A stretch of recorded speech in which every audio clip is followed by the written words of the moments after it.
Shalom, shalom, bienvenue sur la chaîne La Lumière de l'Église. Aujourd'hui, nous allons discuter de comment travailler à notre salut. Une référence biblique, Jean 3,16.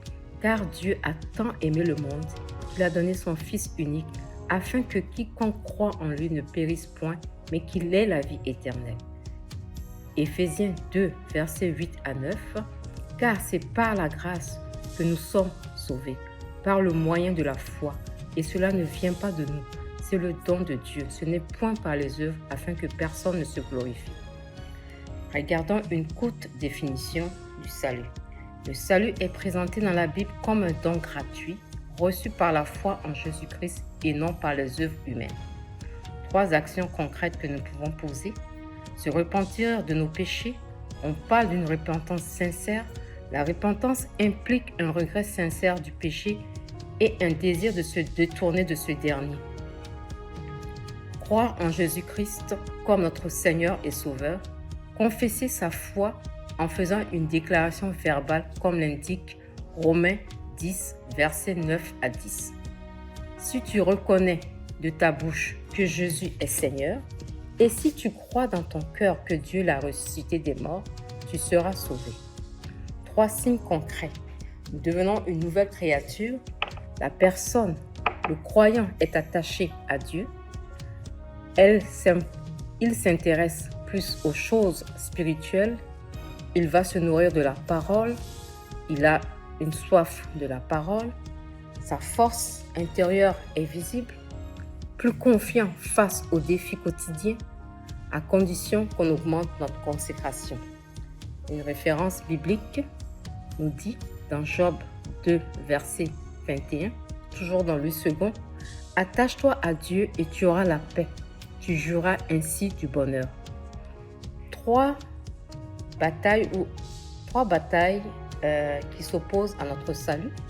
Comprendre que le salut est tridimensionnel car il touche l'esprit, l'âme et le corps.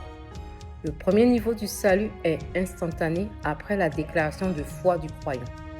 Comprendre que c'est notre esprit qui est régénéré.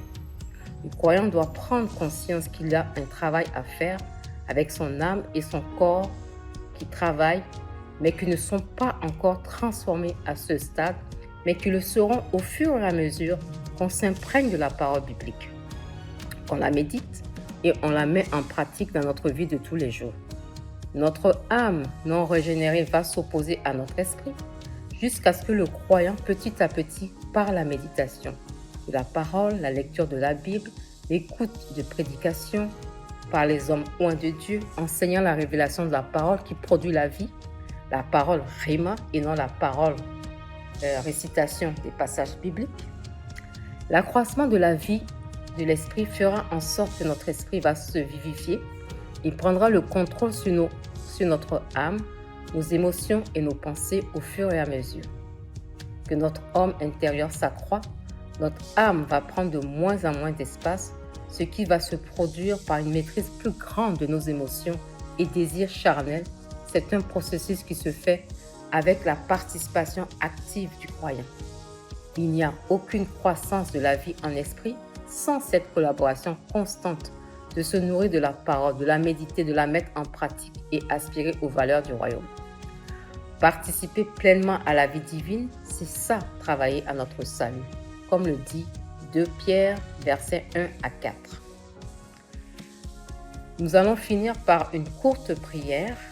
Mon Père, accorde-nous le vouloir et le faire, de travailler continuellement à notre salut, afin que nous puissions être utiles à ton œuvre en propageant la bonne nouvelle, au nom de Jésus-Christ de Nazareth. Abonnez-vous à la chaîne La Lumière de l'Église pour ne manquer aucune vidéo. Laissez-moi des likes. J'aime. À la semaine prochaine.